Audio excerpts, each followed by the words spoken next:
నేను మంత్రిని కావాలన్నా వద్దా అనేది అధిష్టానం తీసుకునే నిర్ణయం. అడిగంటారు కదా, అధిష్టానము నిర్ణయం తీసుకుని ఏ పదవి ఇచ్చినా సరే నా ఆశయం నెరవేరింది. ఇప్పుడు చాలా సంతోషంగా ఉన్నా. నేను మంత్రి కాకపోయినా తెలంగాణలో ప్రజాస్వామ్యాన్ని కాపాడాలని, కేసీఆర్ కుటుంబ పాలన పోవాలని నేను పోరాటం చేసిన. తెలంగాణ ఉద్యమం కోసం, తెలంగాణ రాష్ట్రం కోసం ఎట్లా చేసినో ఈ కుటుంబ పాలన అవినీతి పద్ధతి పోవాలని అదే విధంగా పోరాటం చేసిన 10 ఏళ్ళు. ఇంకో చిన్న క్వశ్చన్ చివరగా, బీజేపీలో మీరు ఎందుకు ఎక్కువ రోజులు ఉండలేకపోయారు? బీజేపీలో నాకు మంచి గౌరవం ఇచ్చారు వాళ్ళు. బీజేపీ పార్టీ అమిత్ షా గారు కానీ, కిషన్ రెడ్డి గారు కానీ, బండి సంజయ్ గారు కానీ, నిజంగా చెప్పాలంటే నాకు బీజేపీలో గౌరవం దక్కింది. నా అసెంబ్లీగా పోటీ చేసినప్పుడు వాళ్ళు మంచి సపోర్ట్ చేసిండ్రు, అన్ని రకాలుగా ఉన్నారు.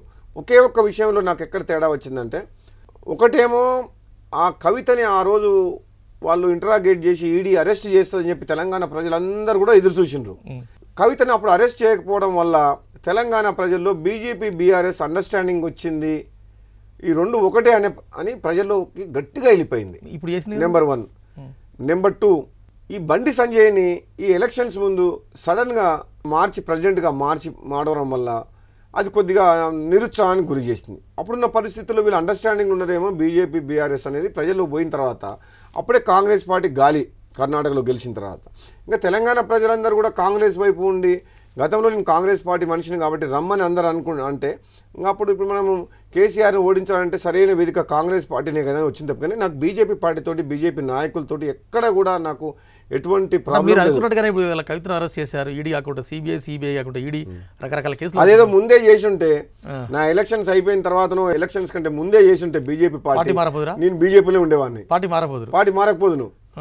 బీజేపీ బీఆర్ఎస్ ఒకటైందని చెప్పి తెలంగాణ ప్రజల్లోకి పోయిన తర్వాత నా ఆశయం లక్ష్యం కేసీఆర్ని గద్దె దింపాలి, ప్రజలందరూ ఈ విధంగా అనుకుంటున్నారని చెప్పి అప్పుడు మళ్ళీ నేను సొంత ఇంటికి రావాల్సి వచ్చింది.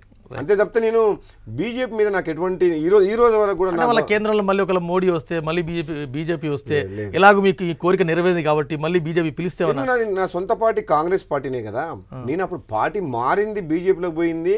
కాంగ్రెస్ పార్టీ జాతీయ స్థాయిలో బలహీనపడ్డది. రాష్ట్రంలో కూడా 12 మంది ఎమ్మెల్యేలు వెళ్ళిపోయింది కదా. కేసీఆర్ని ఓడించాలంటే అది బీజేపీనే ఆల్టర్నేటివ్. దుబ్బాక, హుజురాబాద్, జిహెచ్ఎంసీ ఎన్నికల తర్వాత ప్రజలందరూ బీజేపీ వైపు చూస్తుండ్రు. నేను కూడా నా శక్తి కూడా యాడ్ అయితే కేసీఆర్ని ఓడించవచ్చున్న ఏకైక లక్ష్యంతో పోయినా, ఎప్పుడైతే వాళ్ళు ఒకటి అని చెప్పి ఒక ప్రజల్లో అపవాదు పోయిందో అప్పుడు మళ్ళీ నేను సొంత ఇంటికి కాంగ్రెస్ పార్టీకి వచ్చిన. నాకు ఇప్పుడు పార్టీ మారాల్సిన అవసరం లేదు. నేను చాలా సంతోషంగా ఉన్నా. మంత్రివర్గ విస్తరణ అనేది అధిష్టానం తీసుకుంటుంది, ముఖ్యమంత్రితో చర్చించి నిర్ణయం తీసుకుంటుంది. దాని గురించి ఆలోచించట్లేదు. నాకున్న ప్రధాన లక్ష్యం ఏంటంటే ఇప్పుడు భువనగిరి పార్లమెంట్ ఇన్ఛార్జ్గా పెట్టిండ్రు.